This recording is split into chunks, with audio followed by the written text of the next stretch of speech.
utwitaho ku manywa n'ijoro turagushimye icyubahiro n'ikibi cyawe muri aya masaha ndagushimiye wese kuza muri ubu buryo izina ryawe nirihabwa icyubahiro waraturinze uturinda byinshi by'ingingo zacu waraturinze ntitwapfa ibyabashaka kuduhitana byari byinshi ariko turiho ku bwawe icyubahiro n'ikibi cyawe haleluya ndagushimiye kubw'imiryango warinze ndagushimiye kubwa bene data duteranye gutya dushima izina ryawe icyubahiro n'ikibi cyawe nyine byose ushobora byose kandi nta kibazo kureba umugambi wawe ndagushimiye kubwira ikoranabuhanga naryo kuko kuri watumye ribaho tukaba duteranye gutya icyubahiro n'ikibi cyawe uyu mwanya tuguciye ubwacu urashoboye nta kibazo kuko umugambi wawe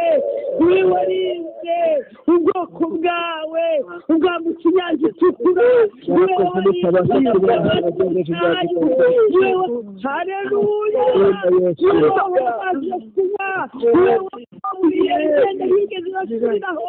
ndetse mwami ntabwo inkweto zabo zigeze zishira uko niko mwami tugusabye uburinzi bukomeye muri iyi minsi iyi minsi iruhije iyi minsi iteye ubwoba iyi minsi ikakaye turakwinginze uturindane n'imiryango yacu utugirire haleluya uyu mugoroba data uduciriye inzira kugira ngo tubashe kumva ijambo ryawe turakwingize ngo ubanze tweze kuko ntabwo ijambo ryawe ryakwinjira mu mitima itejejwe turakwingize ngo twuhagire turakwingize ngo tuboneze turakwingize ngo duteye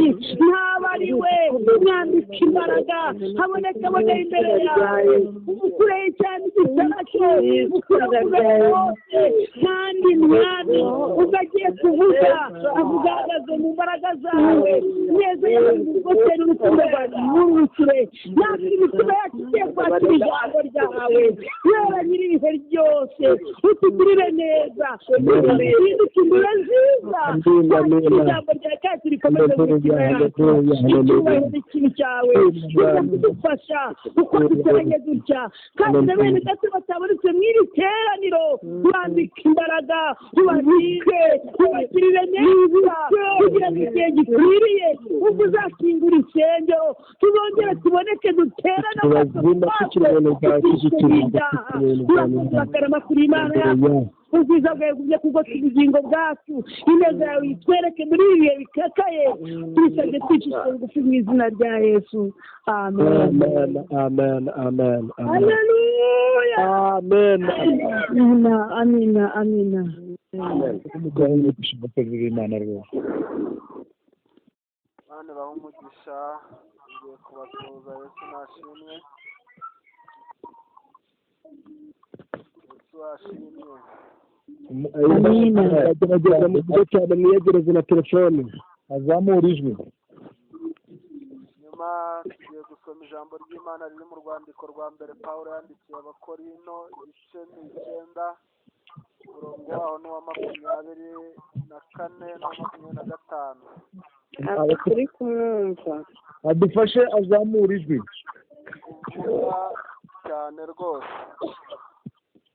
haleluya amen tugiye gusoma mu rwandiko rwa mbere pawulo yandikiye abikorino igice ni icya 9 turahera ku murongo wa 24 yego some rwa mbere pawulo yandikiye abakorino igice ni 9 umurongo ni wa 24 niho duhereye aravuze ngo ntimuzi yuko mu birori abasiganwa biruka bose ariko ugororerwa akaba umwe namwe aba ariko mwiruka kugira ngo mugororerwe umuntu wese urushanwa yirinda muri byose kandi bagenzereza batyo kugira ngo bahabwe ikamba ryangirika naho twebwe tugenzereza dutyo kugira ngo duhabwe ibitangirika. Nuko nanjye ndiruka ariko si nk'utazi aho njya, nzitana ibipfunsi ariko si nk'uhusha, ahubwo mbabaza umubiri wanjye nk'ukoze uburetwa ngo ahari ubwo maze kubwiriza abandi nanjye ubwanjye ntaboneka ko ntemewe. Imana nitugirire neza. amen. twongere dusome urwandiko n'ubundi Pawulo yandikiye Timoteyo rwa kabiri. Urwandiko rwa kabiri Pawulo yandikiye Timoteyo, ibice ni 2, dusoma umurongo wa 5. yavuze ngo kandi iyo umuntu ashatse kurushanwa mu bikino ntahabwa ikamba keretse arushanijwe nk'uko bitegetswe. Imana yacu nitugirire neza. Ubundi intego y'ijambo nyamukuru ubundi burya ni imwe, niyo Yesu yavuze aravuga ngo ubereshe ukuri, ukuri niryo jambo ryawe. Hanyuma izindi ntego ziza zurira kuri iyo. Hanyuma iyi ntego rero ifite na none yindi ikurikire iyo Imana ishyize ku mutima wanjye, nivuga ngo mbese turacyari mu marushanwa. Ese niba tuyarimo turarushanirizwa iki? icyo turushanirizwa ni iki? Imana nitugirire neza. Uwiteka adufashe kandi mu kanya nk'aka Imana ijye idufasha, tujye dusaba Imana iduhe umutima uri mu mwuka wihishurirwa kurenza cyane. Yenda uko naza guhishurirwa, Imana ishobora kuguhishurira ibirenze ibyo yamhishuriye muri iri jambo. Imana yacu nidufashe kandi Imana yacu nitugirire neza. Numvaga umwuka w'Imana mpishurira ko iki gihe turimo ni igihe kigomba kugaragaza koko niba abantu bakirimo cyangwa baravuyemo. Hari igihe twabayeho tubona abantu buzuye insengero, hari igihe twabayeho tubona amakorali aririmba n'imbaraga nyinshi, abantu bakora ibiterane, abantu babwiriza cyane, ndetse bamwe baza kubona n'amazina ateye ubwoba yitwa abasatuzi. Tugenda tugira imirimo itandukanye myinshi, tukagira ngo abantu baracyarimo kandi baragiye. Imana itugirire neza, kubera ko ibintu by'amarushanwa nabibayemo cyane. Ubuzima bwanjye bwinshi imyaka myinshi nayimaze ndushanwa, nzi uko bategura amarushanwa. Ubundi iyo umuntu ategura amarushanwa ashaka imbaraga zirenze izo azakoresha mu gihe azaba ari kurushanwa.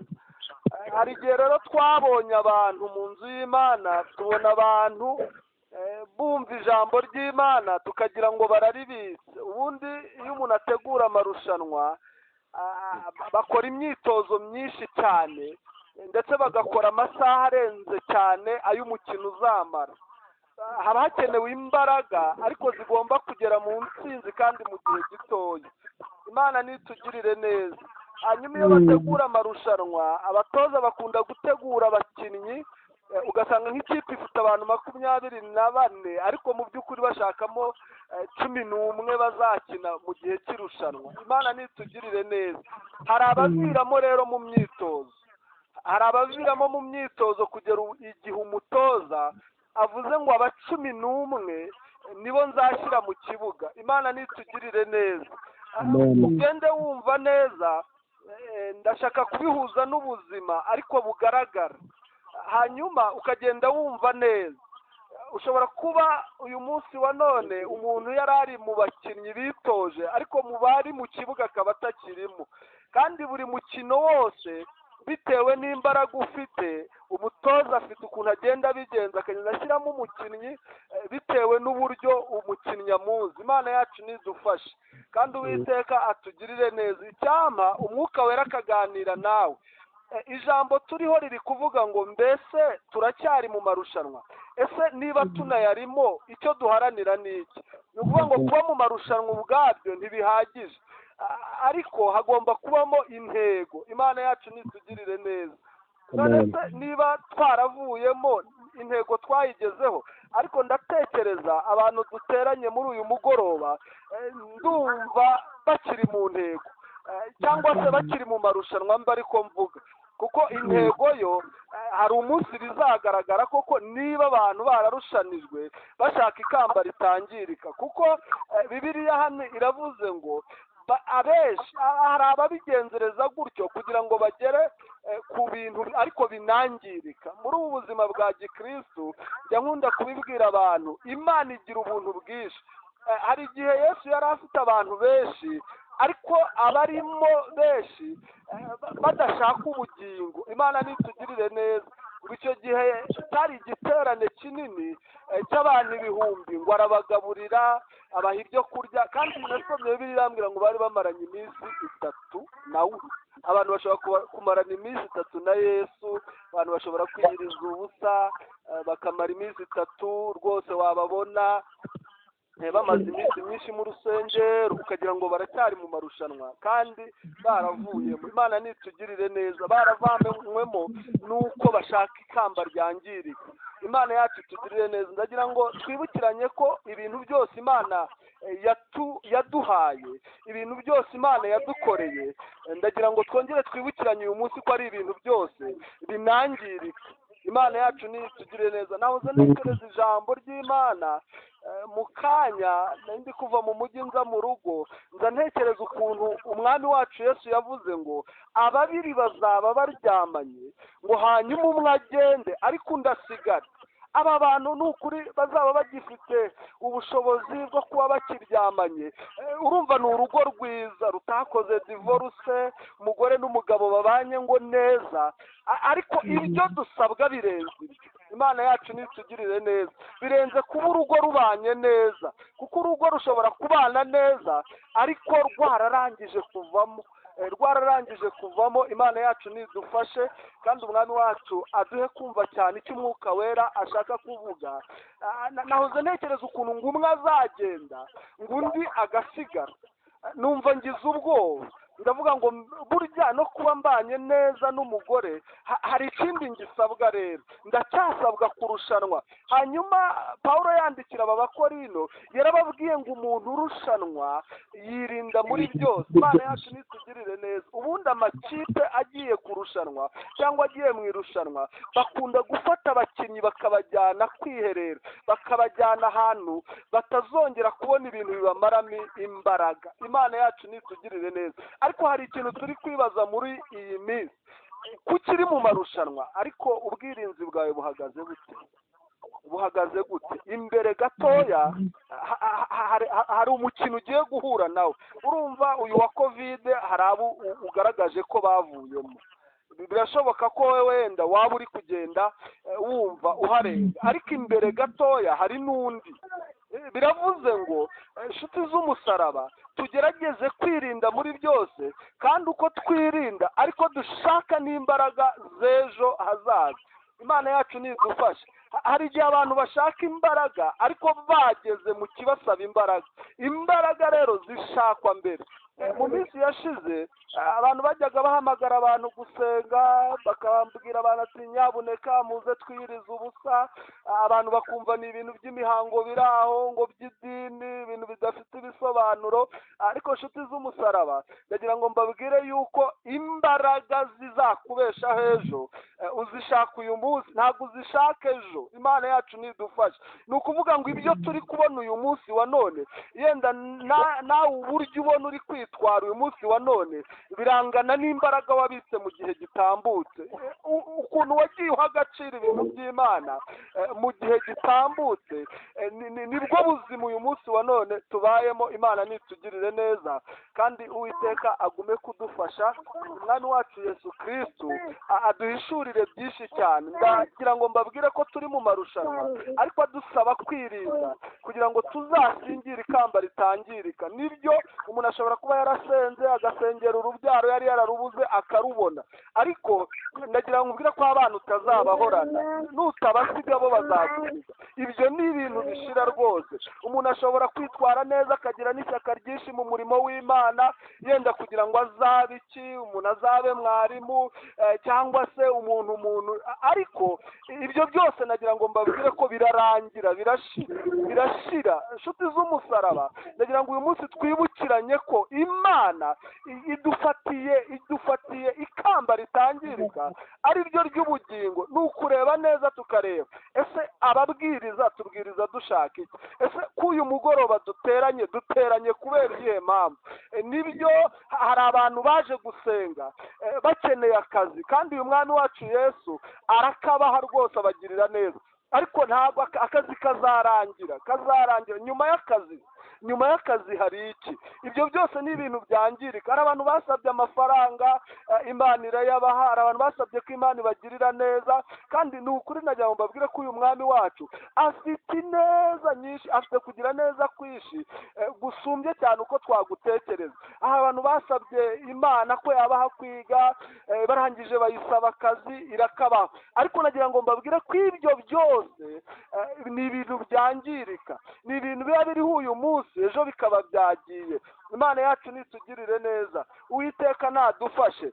Iyo musomye ijambo ry'Imana mu itangiriro, hari ibintu Imana yabwiye Adamu, imubwira uburyo azagenza Edeni. Kubera iki? Edeni yari ahawe, cyari ikintu cyangirika, ariko ijambo yari abwiwe niryo ryari ubugingo, niryo ryari ubuzima. Tugeze mu minsi itangaje rwose, kandi iminsi isa n'igoye, iminsi abantu badakunze ijambo ry'Imana, kandi ijambo ari ryo bugingo. Abantu bafite ibintu byinshi bibatwara imbaraga, abantu bitaye ku kazi kabo, kandi nibyo nyine, umuntu agomba gukora ibyo akoze byose abishyizemo umwete. Ariko ko ibyo bintu ari ibintu byangirika, ibitangirika ubihuwe mwanya, ibitangirika ubirinze gute? Abantu neza ushobora gusanga hari umuntu wumva ijambo ari uko habayeho iteraniro nk'uku, udashobora gufata Bibiliya ngo abe yasoma. Ibyo ni ibimenyetso by'uko umuntu rwose imbere gato uraza gutsindwa, imbere gato umuntu azatsindwa, kuko imbere hari ibidutegereje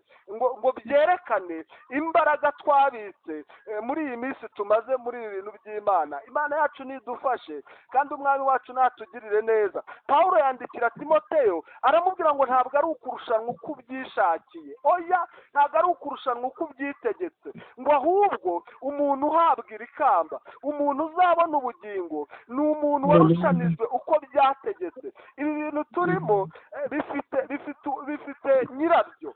Umwami wacu Yesu Kristo niwe wabibanjemo, hanyuma aza ari we nzira ibintu byose twakwigira, ariko nta muntu uzajya mu ijuru atari we umujyanye. Imana yacu nitugirire neza. Nshuti z'umusaraba, ngira ngo twongere dukunde ijambo ry'Imana, kandi ntiturikunde gusa, turikomeze. Hari abantu bakunda kumva ijambo ry'Imana ngo rikanabaryohera, ariko ntibarikomeze, ugasanga ntago baribamo, ntago ari bwo buzima. Igihe kirageze ngo twerekane koko niba hari icyo twamenye imbere y'ibyo duhura nabyo, imbere y'iminsi mibi tugenda duhura nabyo. Iyo urebye abakristu muri iyi minsi ya none, ubona batarigeze bizera. N'abari barizeye bageze muri cya gice ijambo ry'Imana ryavuze ngo benshi bazagwa bave mu byizerwa. Ubona igice kinini cy'abantu b'Imana bari kugenda bagwa bava mu byizerwa. Kubera iki? Kubera ikintu cyo kutirinda. Imana nitugirire neza. Natangaye hano Pawulo avuga iri jambo abwira Abakorino. Iyo usomye umutwe w'aya magambo, ngo ni n'igihe we ngo yifatanyaga ngo n'abantu b'abanyamahanga, ariko ntabwo yabanaga n'abantu b'abanyamahanga nk'ufite ibindi akeneye, ngo hari intego yari afite. Ariko uyu munsi wa none uze kwisuzuma, inshuti z'abanyamahanga ufite uzifite kubera ni ukubera bizinesi ukora, ni ukubera akazi ukora, ese ni ukubera inyungu runaka ubakeneyeho, cyangwa ni ukugira ngo ubazanire Kristo? Aho ngaho rero iyo umuntu adafite intego nta nubwo abasha kwirinda. Ntabwo ushobora kubana n'abantu birirwa mu bisoro no mu bibiguzo no mu makarita nta ntego ufite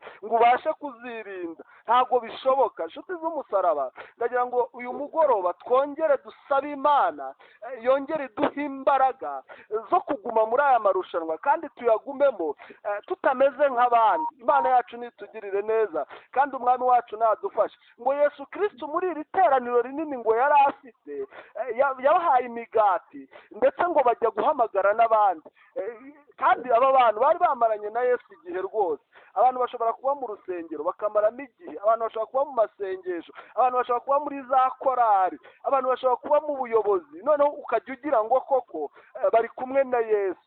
ariko ngo Yesu aza gusa n'ushyizeho icyo ngiye kwita irushanwa rero. Noneho ngo aravuga icyo gihe ngo baje bahuruye ari benshi bahamagaye na bene wabo, ngo arangije aravuga ngo ni njye mutsima w'ubugingo, ahindura icyigisho, ahindura intego, noneho agera ku ikamba ritangirika. Ahantu ngo abantu bose ngo bagiye bamushyiraho barigendera. Birashoboka ko abantu bazaga mu rusengero bafite ibintu byinshi bibazanye, yenda twebwe twabareba tukagira ngo barimo, ariko uyu munsi wa none noneho twebwe twisuzume, twebwe abateraniye muri iri teraniro, urumva ukirimo, uracyari mu marushanwa. Ni byiza ko kigaragara nk'umuntu wambaye imyenda y'irushanwa ari wo mwambaro w'ubukristu, ariko se intego ufitemo ni iyihe? Ni ikamba ryangirika cyangwa ni iritangirika?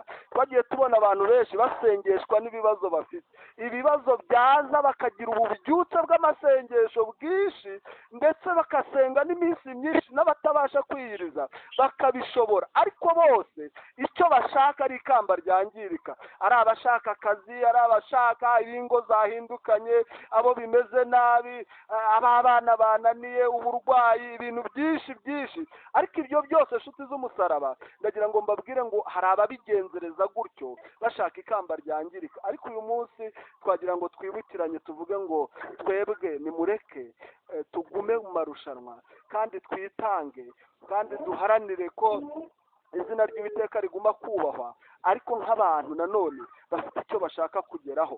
Pawulo yaravuze ngo ndamaranira kugeraho aho dutegekwa, ngo ariko kugira ngo nsingire, ngire ikintu nsingire. Nshuti z'umusaraba ndagira ngo wibutse ko uyu munsi niba utakibasha kwiyiriza ubusa, niba utakibasha gusoma Bibiliya, niba utakibasha guterura indirimbo ngo uririmbe wumva urafashijwe, hari ikibazo. ntugire ngo nta kibazo gihari, wirindira kuzabona ngo hari ibintu byahungabanye, ahubwo reba neza. Niba warakundaga kuganiriza abantu ijambo ry'Imana ukumva birakwakamo, uyu munsi wa none ukumva ntugifite imbaraga zo kubikora, menya ko warasabwe, hari ikintu uri kubura. Imana yacu nitugiriye neza. Niba warakundaga gutera abantu ishyaka ry'imirimo myiza, uyu munsi wa none ukaba utakibikora, tekereza, hari ikintu uri kubura. Uyu munsi wa none ukwiye kongera ugafata ibindi bihe byo gusenga nk'umuntu wasumbirijwe n'umwanzi. Imana yacu nitugiriye neza. Iyo urebye abantu ntabwo mu by'ukuri bigeze bizera Imana, kandi n'abayizeye nk'uko nabivuze abenshi bamaze kuva mu byizerwa. Imana yacu nitugiriye neza. Hari igihe ureba ukabona abantu ntibigeze bizera, ukabona abantu icyumweru kimwe insengero zifunze bagahita bava mu byizerwa. Ugasanga mu minsi ishize hari ikintu umwuka w'Imana yarutse kumbwira, kubera nari ntekereje ibintu nibaza ngo ariko ni gute umuntu icyumweru kimwe insengero zifunze ahita ava mu mirimo yose yakoraga? Icyumweru kigashira umuririmbyi, nta muririmbyi uhamagaye undi, mbega icyumweru cyagera ugasanga umuntu ubundi yazaga ku cyumweru akumva ijambo ry'Imana akaririmba, imirimo y'Imana igakoreka, abadiyakoni bakadiyakona, abantu bose bagakora imirimo y'Imana, abatura bagatura, abatanga ibya 10 bakabitanga. Noneho ugatekereza ukuntu umuntu ibyo bintu byose yabikoraga ari ibintu atizera, ku buryo icyumweru kimwe ahita bivamo neza, ukagira ngo ntiyigeze no kubimenya. Noneho abantu benshi bageze mu gihe bagiye kuba abafana. Noneho tekereza nawe, uyu munsi uri mu kihe cyiciro? Uracyari mu marushanwa cyangwa uracyari mu bafana? Hari ikintu Imana yambwiye nibajije ku bintu yenda bijyanye n'amaturo. Abantu benshi ntabwo bajya bakunda ngo ko tubivugaho, ariko nk'abayobozi tuba tugomba kubivugaho. Niyo umuntu abivuze gutya kenshi, hari abantu ngo bamaze kuba nk'inkuge zimenetse ku byo kwizerwa, ngo bahita bavuga ngo umuntu ngo buriya paseri ngo yabimutumye, ngo nibyo yamutumiriye. Ariko iyo ni imyuka mibi, kandi nagira ngo mbabwire ko buriya Satani ni umuriganya, Satani ni umujura, ni umurimbuzi, ni umwicanyi. Kandi nagira ngo nkubwire ko abajura bo ku rwego ruhambaye ntibashobora kwiba ahantu bazi ko hatari ubutunzi. Mu bintu abarokore dukwiye kumenya ni uko Satani azi neza aho ubutunzi bwacu buri. Niyo mpamvu dukwiye kwirinda rero.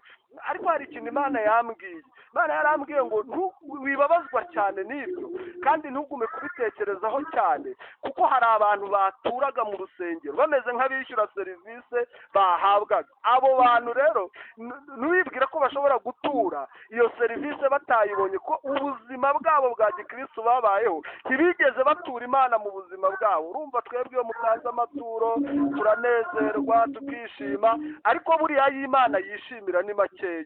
Imana ishimwe kandi Imana itugirire neza, agera ku Mana nyirizina ni makeya. Imana yarambwiye ngo hari abantu baturaga serivisi batigeze batura Imana mu buzima bwabo n'umunsi n'umwe. Imana irongera irambwira ngo hari ikindi gice cy'abantu, urumva serivisi biravuze ngo barazaniye umwigisha mwiza wafashijwe none ugahita utura. Mu by'ukuri ibintu umuntu yakoraga ntabyo azi. Imana irongera irambwira ngo hari abantu nanone batura kubera urusengero, mbega bo baturaga urusengero. Urumva kuko ijambo ry'Imana ryaravuze ngo ntihakagire umuntu uzi imbere yanjye amaboko masa. Noneho abantu imbere Imana yabo ni urusengero, mbega nta mana bagira. Uyu munsi barasa n'abantu batakiza imbere y'Imana. Abo bantu rero urusengero rwabereye Imana, ntuzigere utekereza ko batura. Imana yacu nitugirire neza. Imana irambwira ngo igihe tugezemo ni igiciro Daniyeli yavuze, aravuga ngo abantu bazi Imana yabo bazakomera, nibamara gukomera bakora iby'ubutwari. Imana yacu nitugirire neza. Imana yambwira ngo harimo umugabo witwa Yakobo yavuganiye n'Imana i Beteli, ari we n'Imana gusa. Arangije ahasiga ituro, atarisigiye abadiyakoni, atarisigiye undi muntu wese, ahubwo ngo aritura Imana. Imana irambwira ngo abo bantu bazi Imana yabo nibo bagiye kugumiza gukorera Imana. Inshuti y'umusaraba, nagira ngo mbabwire ko uhereye mu itangiriro ukagera mu byahishuwe, ibyo byose ni ibyategekewe umuntu uri mu marushanwa. Ariko se ni ibihe ukuramo ko wirobanurira? Kandi Bibiliya yavuze ngo umuntu urushanwa utegereje ikamba ritangirika yirinda muri byose. Yohana yandika mu byahishuwe yaravuze ngo umuntu uzakuraho n'inyuguti akarikura ku buhanuzi bw'iki gitabo, ngo Imana nayo izamukura ku gitabo cy'ubugingo. Hari ikintu njya nibaza rero, nkibaza abarokore bene data, ko tuvuga ko dufite umwuka wera, kandi umwuka wera akaba ari ryo jambo ry'Imana, ariko tukaba tugenda dukuraho. Uru rugendo tuzarurangiza gute? Reka dufatanye gusenga Imana. Umwuka wera araza kubahishurira byinshi bitewe n'umwanya wacu. Yenda umwanya wanjye njyewe, ariko umwuka wera wafite umwanya munini, no mu nzozi yakuganiriza yenda kurenza aka kanya dufite. Ariko uze gutekereza neza, ese uri mu marushanwa? Yego, cyangwa se wavuyemo? None ikibazo cya kabiri, niba ukirimo urarushanirizwa iki? Ni ukubitekerezaho neza. Imana yacu nidufashe kandi iduhe imbaraga zo kuguma mu marushanwa, ariko iduhe no kumenya impamvu yo kurushanwa kwacu. Imana nitugirire neza. Uwiteka agume kudufasha, kandi umwami Imana natugirire neza. Iyo urebye mu ngabo Dawidi yari afite, ngo yagiraga ingabo nyinshi, zikaza hakavamo 600, igihe kikagira ngo hakaba hari ahagomba gukora 30, ariko hari n'igihe cyageze ngo haba abagomba gukora 3. Birashoboka, ariko uko iminsi igenda yigira imbere, natwe mureke tugende twigira imbere. Na Yesu kandi nuko yari afite abigishwa, akagira 70, akagira 11, ubundi akagira 3, gutyo. Ariko uyu munsi wa none turebe neza, turacyari abantu bari mu irushanwa cyangwa twavuyemo. None se niba waranavuyemo ukaba utakirimo, ni ibiki byakuvanyemo? Turi mu gihe kigoye, abantu ngo bazaba bikunda, abantu ari ibyigenge, abantu ari ibyigomeke. Ariko nagira ngo mbabwire, igihe cyose uzumva nta muyobozi ufite muri ubu buzima bwa gikristo, uzamenye yuko warangije kuva mu irushanwa. Kuko Imana yakoze ibintu byayo, ishyiraho n'abayobozi, ishyiraho n'abantu bagomba kugenda bafasha abandi. Ndatekereza ko kuba iri teraniro ririho, hari umuyobozi wabigizemo uruhare, hanyuma n'abandi baramukurikira. Iyo hataba umuyobozi, itsinda ryose ribaho ari uko habayeho umuyobozi. Imana yacu nitugirire neza. Tugeze mu gihe Satani ari kugenda yereka abantu ko abayobozi ntacyo bavuze kandi atari ngombwa. Ariko Satani nagira ngo mbabwire, ni umujura kandi azaho ubutunzi buri. Mureke dufatanyirize hamwe gusenga, tuvuge ngo Mwami, birashoboka ko twaba twaravuye mu marushanwa, ariko Yobu yaranditse aravuga ngo haracyariho ibyiringiro. Igiti gitemwe kikagira umugisha kikumva amazi nk'ubu ngubu, ngo cyakongera kigashibuka kikagira amashami nk'aya mbere izina ry'Uwiteka rihabwa icyubahiro. Birashoboka ko wasanga hari ukuntu utagiye wirinda, hari ibintu wagiye ureka. Imana yacu nidufashe kandi Imana nitugirire neza. Birashoboka ko hari ukuntu Satani yaba yaragiye akuriganya akakwiba, ariko nanone ntago wagwa utabyuka.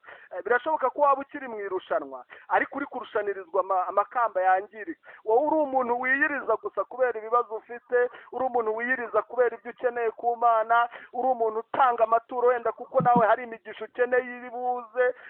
Mbega ukaba uri umuntu uraho usa n'umuntu uri mu kibuga uri gukina ariko utaragera ku ntego nyamukuru y'Imana yaguhamagariye. None birashoboka rero ko nanone waba ukiri mu irushanwa ariko uri no mu ntego, uvuga uti ndashaka gusingira icyo umwami wanjye yafatiye, icyo umucamanza utabera yafatiye. Turaza gufatanya dusaba imbaraga. Imana yacu nitugirire neza. Tugiye gusenga isengesho rikubiyemo ibyo bintu uko ari nka bitatu cyangwa bine. Icya mbere ni ukuvuga ngo mbese uracyari mu marushanwa cyangwa wayavuyemo. Imana yacu tugirire neza. Ni ukureba rero, ni umuntu uri bwirebeho mu mutima wawe upfukame uvuge ngo Mana nsanze naravuyemo, ariko ubwo navuyemo nkaba ngize umugisha wo kumva ijambo ryawe ndagarutse. Icyo ni icya mbere. Icya kabiri dusengera ni ukuvuga ngo ndacyubaha Imana, ndacyari umuntu ugikunze gusenga no gusoma ijambo ry'Imana, ariko ndasa n'umuntu utari uzi intego neza. Ntabwo nari nzi ikinsunika. Umuntu ashobora gusenga asunikwa n'ibibazo, asunikwa n'ibyo akeneye, ariko dukwiye kurenga ibyo ko Pawulo yandika yaravuze ngo iyitimanye umwana wayo izabura ite kumuduhana n'ibindi byose. Turebe neza rero. Ahangaha naho uraza gusaba Imana uvuge ngo Mana mfasha noneho ndenge nk'imbaraga zo gusenga nk'umuntu ushaka gusingira ubugingo buhoraho, nk'umuntu ushaka gusingira ikamba ritangirika. Icya gatatu ni ukuvuga ngo birashoboka ko iyo ntego ariyo urimo, uvuga uti umwami wanjye ndumva ashaka kuzamubona, ndumva ashaka kuzabana nawe. Usaba imbaraga rero zo kurushanwa. Imana nitugirire neza, umwami wacu adufashe. Data wa twese uri mu ijuru, turagushimiye kuri Imana nziza, turagushimiye kuri Imana y'imbabazi, turagushimiye kuri Data wa twese ukiranuka muri byose. Izina ryawe niryubahwe. Ijambo ryawe riravuze ngo umuntu yarushanwa mu bikino yirinda muri byose kandi akarushanwa uko byategetswe. Aleluya. Turagushimiye, waduhaye ijambo ryawe, uriduha nk'itabaza ritumurikira muri uru rugendo, ndetse ugeraho uravuga ngo umuntu uzarikomeza niwe wenyine imivu itazatembana. Izina ryawe niryubahwe.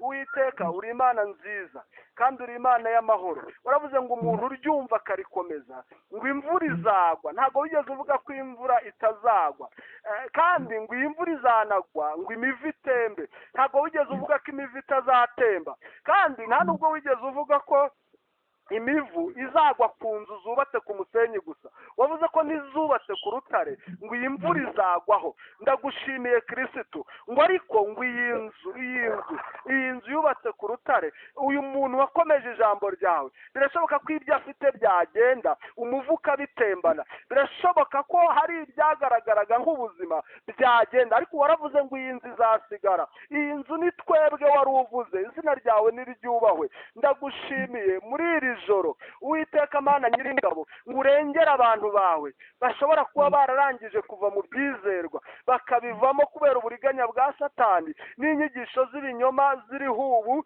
n'ubuhanuzi butaguturutseho bugenda bugwisha abantu mu gihe nk'iki. Ndakwinginze ngo uyu muntu umutima we uwugarure. Izina ryawe niryubahwe. Birashoboka ko umuntu nanone Data wa twese uri mu ijuru yaba ari muri aya marushanwa ariko atarahishurirwa cyane igituma yarimo. Ndagushimiye Kristo. Izina ryawe niryubahwe. Yobu yavuze amagambo akomeye, aravuga ngo naho yanyica nzapfa nyiringira. Yaravuze ibintu bikomeye cyane. Yaravuze ngo nubwo ibyo nabuze ntabigarurirwa, nubwo uyu mubiri uriho Imana itawukiza. Arangije aravuga ngo ariko jewe ntabwo ibyiringiro byanjye biraho. Aravuga ngo ibyiringiro byanjye nuko nzapfa niringira Imana. Ndagushimiye Kristo. Birashoboka ko umuntu yaba agaragara nk'uri mu marushanwa ariko ataramenya impamvu zo kurushanwa kwe. uyu munsi wa none nudukore ku maso tumenye impamvu yo kuba muri aya marushanwa. Ndagushimiye Kristo. Birashoboka ko hari abana bawe bari batangiye nanone gucika intege kandi bari mu irushanwa bazi n'intego. Dusabye imbaraga mu izina rya Yesu Kristo. Uwiteka ni wubahwe. Ndagushimiye ko ari wowe utanga imbaraga.